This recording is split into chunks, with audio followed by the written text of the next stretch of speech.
government in Syria is claiming that Israeli warplanes bombed a scientific research facility near Damascus. Syria says the facility was key in providing defence for the area. We're also hearing that Israel targeted something else as well along Syria's border with Lebanon. Let's bring in our senior international correspondent, Syria Israel. She joins us now from CNN Jerusalem to help try and sort this out. It looks like quite a confusing picture at the moment, Sarah. Two strikes. Do we know that for sure? We don't. We don't know if there were actually two strikes or that everybody's talking about the same one. What we can tell you is this. U.S. officials have confirmed to us that Israeli planes did strike a target. Now, they say it's along the Israel-Lebanon border.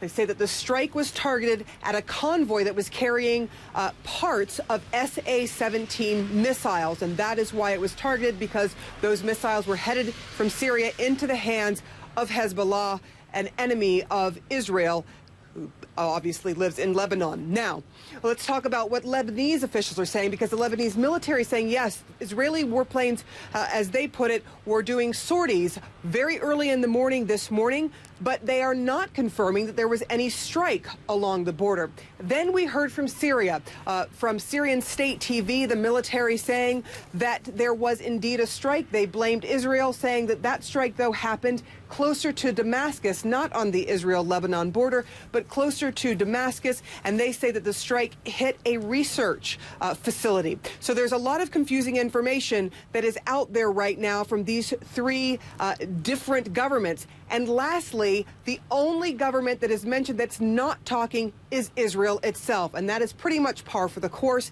The Israelis, we talked to the Prime Minister's office, the Foreign Ministry, as well as several people in the military, and they will not comment on any of these reports. Andrew? So the US is saying that there was an attack on these missiles which were being moved out into Lebanon. Why would the Syrians be interested in moving their military hardware out of the country in the middle of a civil war? For two reasons. I talked to a former very high-ranking Israeli intelligence official who told me, look, the reason for this could be twofold. One, if the al-Assad regime believes that it is crumbling, that it is failing, and it does not want these weapons in the hands of the rebels, that they would then perhaps hand them over to Hezbollah so that they could actually have these weapons and to keep them away from the rebels.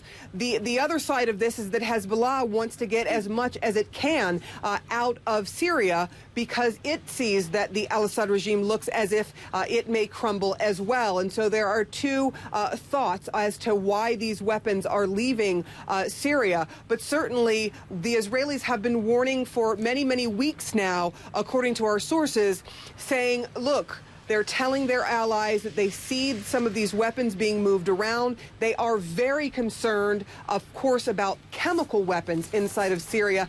But we're told from a U.S. official that actually this strike did not have anything to do with chemical weapons, but with parts of SA-17 missiles.